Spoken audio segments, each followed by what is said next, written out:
ಅಗ್ನಿ ಅವಘಡಗಳಾದಂತಹ ಸಂದರ್ಭದಲ್ಲಿ ಮೊದಲು ಬರುವ ಅಗ್ನಿಶಾಮಕ ದಳದ ಸಿಬ್ಬಂದಿಗಳೇ ಈಗ ಜೀವವನ್ನ ಅಂಗೈಯಲ್ಲಿ ಹಿಡಿದು ಜೀವನ ನಡೆಸಬೇಕಾದಂತಹ ಪರಿಸ್ಥಿತಿ ನಿರ್ಮಾಣವಾಗಿದೆ. ಎಲ್ಲಿ ಮತ್ತೆ ಯಾಕಾಗಿ ಅಂದ್ರ ಇಲ್ಲಿದೆ ನೋಡಿ ಡೀಟೇಲ್ಸ್. ಉದುರುತ್ತಿರುವ ಸಿಮೆಂಟ್, ಬಿರುಕು ಬಿಟ್ಟ ಗೋಡೆಗಳು, ಇದು ಅಗ್ನಿಶಾಮಕ ದಳ ಸಿಬ್ಬಂದಿ ಕ್ವಾರ್ಟರ್ಸ್ ದುಸ್ಥಿತಿ. ಜೀವ ಭಯದಲ್ಲಿಯೇ ಕುಟುಂಬಗಳ ವಾಸ್ತವ್ಯ. ಬನ್ನೇರುಘಟ್ಟ ರಸ್ತೆಯಲ್ಲಿರುವ ಅಗ್ನಿಶಾಮಕ ದಳ ಸಿಬ್ಬಂದಿ ವಸತಿ ಗೃಹಗಳು ಬೀಳುವ ಹಂತಕ್ಕೆ ತಲುಪಿವೆ. ಗೋಡೆಗಳು ಬಿರುಕು ಬಿಟ್ಟಿದ್ದು ಮೇಲ್ಛಾವಣಿ ಕುಸಿಯುತ್ತಿದೆ.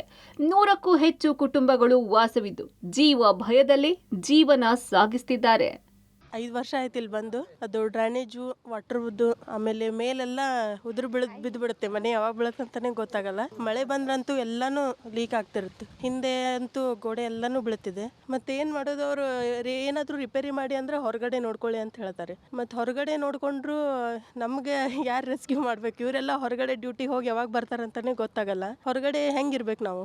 ಹೇಳಿದ್ರು ಏನು ಕಿವಿಯೊಳಗೆ ಹಾಕೊಳ್ಳಲ್ಲ ಅವರು. ನಮ್ಮ ಮಳೆ ಬಂದರೆ ತುಂಬ ನೀರು ಬೀಳುತ್ತೆ. ಹಿಂದ್ಗಡೆ 4 ಜನ ಮಕ್ಕಳು ಏನೋ ಹೇಳಿದರೆ ಹೊರಗಡೆ ನೋಡ್ಕೊರಿ ಅಂತ ಹೇಳ್ತಾರೆ. ತುಂಬ ಟೈಲ್ಸ್ ನಮ್ಮ ಮನೇಲಿ ಊದ್ಕೊಂಡಿದೆ, ನೀರು ಬಂದು ಅದು ಯಾವಾಗ ಬೀಳುತ್ತೆ ಗೊತ್ತಿಲ್ಲ. ಅದು ಮಲ್ಗೋ ಜಾಗದಲ್ಲೇ ಇದೆ. ತುಂಬ ಪ್ರಾಬ್ಲಮ್ ಇದೆ ಸರ್. ನಮಗೆ ಏನೂ ಕೇರ್ ಮಾಡ್ತಾ ಇಲ್ಲ ಸರ್. ಹಂಗೆ ಹೇಳ್ತಾನೆ ಇದ್ದಾರೆ. ನಾವು ಬಂದು 10 ವರ್ಷ ಆಯ್ತು, ಇನ್ನೂವರೆಗೆ ಏನೂ ಮಾಡಿಲ್ಲ. ಆರ್ಎ ಮುನ್ಕೂರ್ ಅಗ್ನಿಶಾಮಕ ಮತ್ತು ತುರ್ತು ಸೇವೆಗಳ ಅಕಾಡೆಮಿ ಕ್ಯಾಂಪಸ್ನಲ್ಲಿ ವಸತಿ ಗೃಹಗಳು ಇವೆ. ಸುಮಾರು 10 ವರ್ಷಗಳಿಂದ ವಸತಿ ಗೃಹಗಳ ಕಟ್ಟಡ ಶಿಥಿಲಾವಸ್ಥೆಗೆ ತಲುಪಿದೆ. ಈ ಮನೆಗಳಿಗೆ ನೀರಿನ ಸಂಪರ್ಕವೂ ಸರಿಯಾಗಿ ಆಗುತ್ತಿಲ್ಲ. ಮನೆಗಳ ಹಿಂದೆ ಗಿಡ ಗಂಟಿಗಳು ಬೆಳೆದಿದ್ದು ನಿರ್ವಹಣೆ ಇಲ್ಲದೆ ಅಧ್ವಾನ ಸ್ಥಿತಿಗೆ ತಲುಪಿವೆ. ಇಲ್ಲಿ ಯಾವಾಗ ಬೇಕಾದರೂ ಕೂಡ ಈ ಮೇಲ್ಛಾವಣಿ ಕುಸಿಯಬಹುದು, ಅಷ್ಟರ ಮಟ್ಟಿಗೆ ಡ್ಯಾಮೇಜ್ ಆಗಿದೆ. ಸೊ ಈಗ ಆಗಾಗ ಸಿಮೆಂಟ್ಗಳಿಂದ ಅವರೇ ಒಂದಿಷ್ಟು ದುರಸ್ತಿ ಕೆಲಸವನ್ನು ಮಾಡಿದ್ದಾರೆ.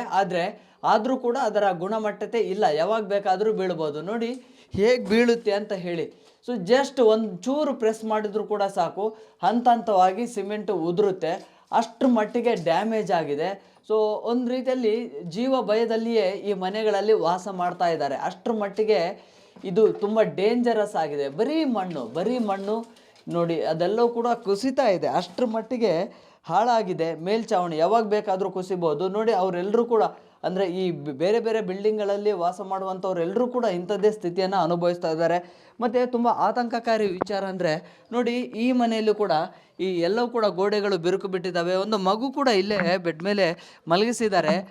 ಮೇಲ್ಛಾವಣಿಯನ್ನು ಕಂಪ್ಲೀಟಾಗಿ ಅದನ್ನು ಮತ್ತೆ ಸುಣ್ಣ ಬಣ್ಣ ಅದು ಸಿಮೆಂಟಿಂದ ಹಾಕಿ ಅದನ್ನು ಸರಿ ಮಾಡ್ಕೊಂಡಿದ್ದಾರೆ. ಆ ಗೋಡೆ ನೋಡಿ ಅಲ್ಲಿ ಕೂಡ ಬಿರುಕು ಬಿಟ್ಟಿದೆ.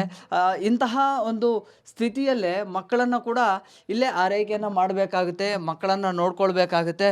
ಸೊ ಮನೆಗಳಲ್ಲಿ ಯಾವಾಗ ಬೇಕಾದರೂ ಇದು ಕುಸಿಬಹುದು. ನೋಡಿ ಎಲ್ಲವೂ ಕೂಡ ಸಿಮೆಂಟ್ಗಳಿಂದ ಮತ್ತೆ ಅಲ್ಟ್ರೇಷನ್ ಮಾಡುವಂಥ ಕೆಲಸವನ್ನು ಮಾಡಿದ್ದಾರೆ. ಪುಟ್ಟ ಮಕ್ಕಳು ಮನೆಗಳಲ್ಲಿ ಇರ್ತವೆ. ಆದರೆ ಯಾವಾಗ ಬೇಕಾದರೂ ಕೂಡ ಇದು ಬೀಳಬಹುದು. ಅಷ್ಟರ ಮಟ್ಟಿಗೆ ಡೇಂಜರಸ್ ಆಗಿ ಪರಿಣಮಿಸ್ತಾ ಇದೆ. ನಿರ್ವಹಣೆ ಇಲ್ಲದೆ ಪಾಳು ಬಿದ್ದ ಕೊಂಪೆಯಾಗಿರುವ ಈ ಕ್ವಾರ್ಟರ್ಸ್ನಲ್ಲಿ ಆಗಾಗ ಹಾವುಗಳು ಕಾಣಿಸಿಕೊಳ್ತಿವೆ. ಮನೆಯಲ್ಲಿ ಮಲಗಿದ್ದಾಗ ಅಡುಗೆ ಮಾಡುವಾಗ ಮೇಲ್ಛಾವಣಿಯಿಂದ ಸಿಮೆಂಟ್ ಉದುರುತ್ತೆ. ಬಂದ ಸಂಬಳದಲ್ಲಿ ಅರ್ಧ ದುಡ್ಡು ತೇಪೆ ಕೆಲಸಗಳಿಗೇನೇ ಹೋಗುತ್ತೆ ಅಂತ ನಿವಾಸಿಗಳು ಅಸಮಾಧಾನ ವ್ಯಕ್ತಪಡಿಸುತ್ತಿದ್ದಾರೆ.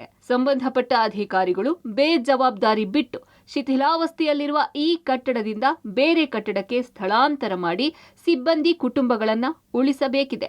Prakash D Rampur, public TV, Bengaluru.